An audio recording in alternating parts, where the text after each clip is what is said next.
Hey everybody, it's Annette. It is Wednesday the 21st, and we are expecting a really big snow/ice storm. I think they're more worried about the ice in the southern part of the country. As far as North Carolina is concerned, we are preparing for ice. This one of the unfortunate things is that when it does snow in North Carolina, usually we get a lot of ice as opposed to a nice, beautiful, floofy snowman making angel and snow. So we have to prepare for the ice. And just wanted to tell you some of the ways we prepare. Anytime, no matter where you live, you have your own set of things that are going to happen and that you have to get ready for. So we have advance notice. Thank God for technology and the ability to know ahead of time when something could go awry. We never know, it may pass by, but in the event that it doesn't, we prepare. So, for example, at Tractor Supply today, I picked up 2 more bags of grain for the birds. We've got the feed, the pellets, the high protein grains. This is basically the grain I throw on the ground. It's like cracked corn, and that's what I throw every morning for breakfast. They scratch on the ground and they love that and they eat it. They're eating very well and keeping their, from what I can tell, keeping their protein levels where they need to be, because we've had not a lot of feather loss at this time.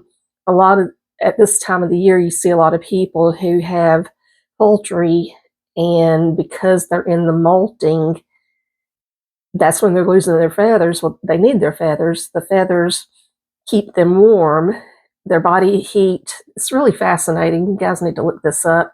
Their body heat generates so much under their feathers, and it acts like an insulator, and it's also through their feet, and then they lean up against one another. But anyway, we got grain for the birds, and I had my husband pick up 2 more bales of straw. I'm gonna lay that down probably tomorrow in between, on breaks, lunch break or whatever, and then when I get off of work now, with the days getting a teensy bit longer, I have easily till 5:35 to get the outdoor things done before I run out of daylight. So we're going to prepare for protecting our water pipes. If you are in one of these areas that is expecting potential ice, you don't want your pipes to burst. So if you can wrap rags or the foam around there, they have some insulating foam that goes around pipes. Have a drip on your faucet. And I also read something rather fascinating today. It said to leave, like where you have a sink, to leave that cabinet door open, and then the pipes get additional heat from the house. That is, providing that you don't have a disruption in electricity. That's one of the biggest things in a rural area, that when we have a storm like this, especially if there's going to be ice coming, ice makes things heavy. Heavy things like branches on trees fall. They can hit transformers, they can hit power lines, it can knock out a whole block. Depending on what it hits, it can knock out a whole small demographic. And then, being in a rural area, we're typically not on the highest priority to have power restored. Those people who come out, linemen, women, all the people who come out to help with that, they work in the worst types of weather to get our power restored. So we're going to try to take care of ourselves in the event this happens, so that we're not losing our minds. Now, this is not to discount anyone who is on some type of equipment or medical equipment, oxygen, whatever, something that needs power. Obviously, you are priority. And as a rule, the power companies do prioritize that and work with those people, from what I understand. But out here in the rural area, usually we're kind of like on the bottom of the list because it's just what it is. Your more populated areas, your universities, you can't have 3,000 something students, however many people staying on campus, freezing their dorms. That's a lot of people, and they have to have food to feed these people. And that's very understandable. Hospitals usually have backup generators, so typically they're good. So we're going to protect our pipes, have a small drip on the faucets. We're going to open the cabinet doors if we're able to, and let some of the house heat circulate in there, keep them warmer. If you've not unhooked your hose pipe, I think most everybody has at this point, and then put the foam thing over the faucet, do that. Your other thing you're going to want to worry about, if you are in a rural area, most of us are on well water. And as we know, if there's no power, there is no water. It'll run for a tiny little bit and then it's gone. So when the power goes out, I try to leave the water alone and don't even try to run it out. Just leave it alone. If I need to do a quickie, wash my hands under it, and then that's it. So we have the backup gallons of water. I have kept and keep all the birds' water, pets' water. We have repurposed gallon containers that we use. I have been keeping those filled up all week as they're empty, filling them up because I knew this was coming. So they would have their water. We have 2 barrels outside that would catch water. I don't have my Berkey water filter yet, so that would not be for drinking. That would be for basically taking a sponge bath or something if I had to. I had to do that during the hurricane. It's good for that and other things, but not drinking at this time. I am saving up for the Berkey. I did get quite a few gift cards at Christmas, so I think I'm at the halfway mark to that goal. So I'm going to wait, and I'm just going to pay for it, not finance that. But we've got plenty of water down there. Actually, I had gone to the store. I wanted to get some bananas to snack on because I'm back on my healthy points. No bananas. Obviously, very, very little bread, but that didn't matter. We keep bread here. The thing that helps is when you have the food that you need and try to keep back up or a little extra of something, then you're not losing your stuff whenever you're looking out for that. We will back up the car facing outward. Of course, I have mine in a carport, but typically if some really bad weather comes in, because the driveway will be the last thing to clear, it's just where the sun comes from, it's going to get the back of our house first, and then it's going to get the driveway. So it would take the driveway quite a while to thaw out. So you may want to consider backing your vehicle up so that when it is time to get out, it's easier to pull forward than it is to try to back out over icy patches. If you do have to go outside, and obviously people who have livestock will need to go outside, we got to check on the birds, break up the water, put fresh water in there, and I'm going to add more straw tomorrow, but keep them, poultry, especially chickens, can't have drafts. So you need to keep them as draft free as possible. Don't forget about your cats and your dogs. Have you got enough food for them? Have you got enough cat litter? You don't want to be stuck in a house that may or may not lose power, and then you're running low on cat litter because that's just gross. You can take a bucket of water. I suggest you fill up. If you've got a 5-gallon or 2 5-gallon buckets of water, and it's not a hazard to small children around the house if you don't have to worry about that.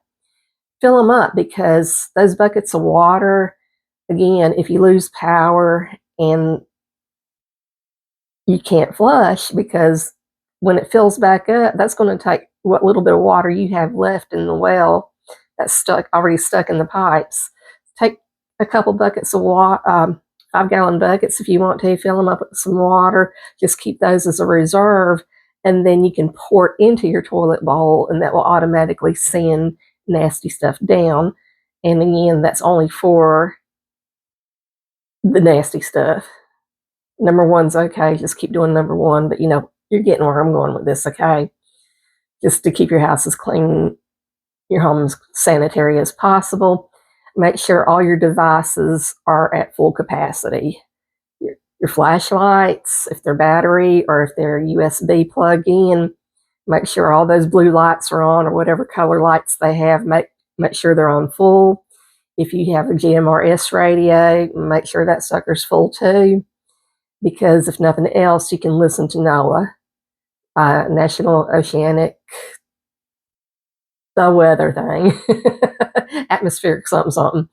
And somebody's on the other end right now probably yelling at me what it means, and I apologize right now. I'm just drawing a blank because I'm trying to think of a gazillion other things too right now. But it's not being chaotic preparations, because we kind of stay somewhat prepared, but bunkering down for a storm like could potentially arrive, that's what we want to watch for. I have talked to a tree person. I don't know if they will be able to come or not. The house that I lived in before I got married is now being rented by someone, and there are some branches hanging over the house, some pretty substantial branches actually. So I just sent some photos to and made contact with somebody, and may or may not be able to get that taken care of before this comes.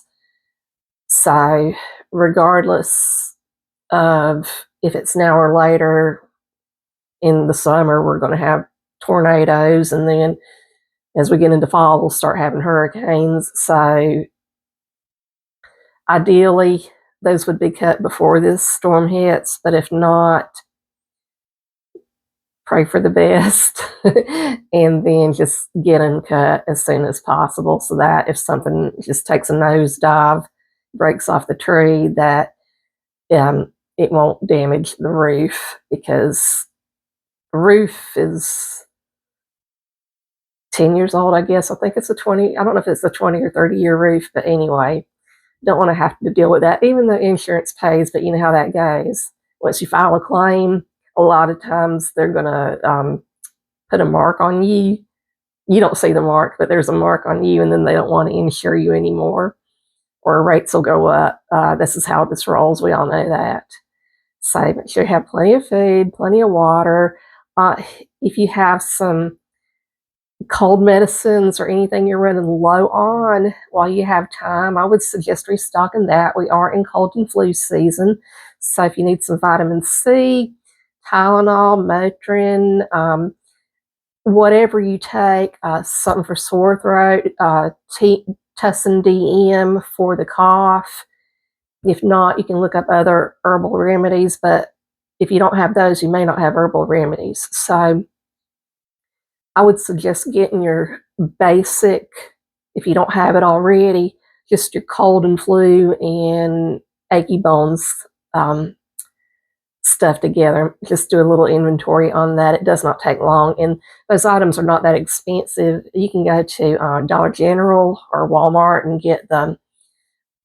At Walmart, it's obviously Equate, and Dollar General, they have their own brand too. Good Sense, Good Sense, I don't recall. But that's what I'm thinking of right now. So we're going to plan on this.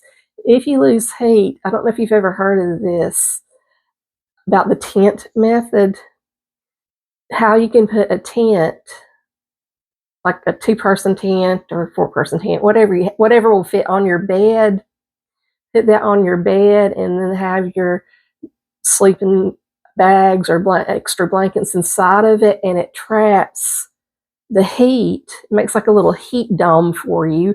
Of course, we would have to pile me, a husband, and a number of other furry animals under there because they're going to go where we go.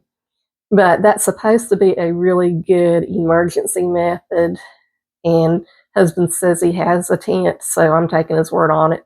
I'll eventually buy my own because I've never had one of my own.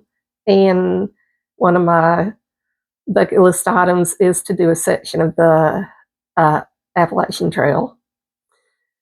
So please be safe out there. If I have time and I'm able to touch base with you guys later, before this hits, I would like to do another video, just maybe just to update you on it, or we can talk about whatever we want.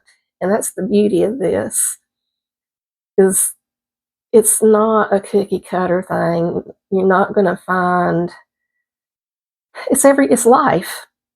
This is life. We talk about what's happening in the moment, and right now we're preparing for a storm. So make sure you can prepare. If you don't have a fondue pot for heating things, those are really, really good for heating food. I do have a butane little stovetop my son got me. When you're dealing with stuff like that, butane or anything like that, you need to be in a ventilated area. So for example, I would need to have a window cracked open, or prepare something in the carport with maybe the door open some at the bottom. I wouldn't want to do that in the house with no ventilation whatsoever, even though they do make the little stoves that say that they're safe for inside use. Still, when you're dealing with propane and gases and anything like that, you don't want to get carbon monoxide. So do your inventory, stay safe, stay warm. If you have any questions, put them in the comments. I'll try to address anything I may not have covered. And if you have some ideas I didn't bring up, absolutely bring them up, because we are not used to, number one, cold weather. We're definitely not used to snow, and we're certainly not good with ice in our area. It's not something we experience a lot. I think snow by itself would be doable, even though we have had some snows that were very top heavy, and then when they started melting a little bit, then we get the horrible black ice. So any feedback, any tips on what else we could do that we've not done or I've not mentioned, and how you handle that, and what you do to stay warm if you do lose power in the middle of a very, very cold season. Love y'all. Take care. Stay safe. Be warm.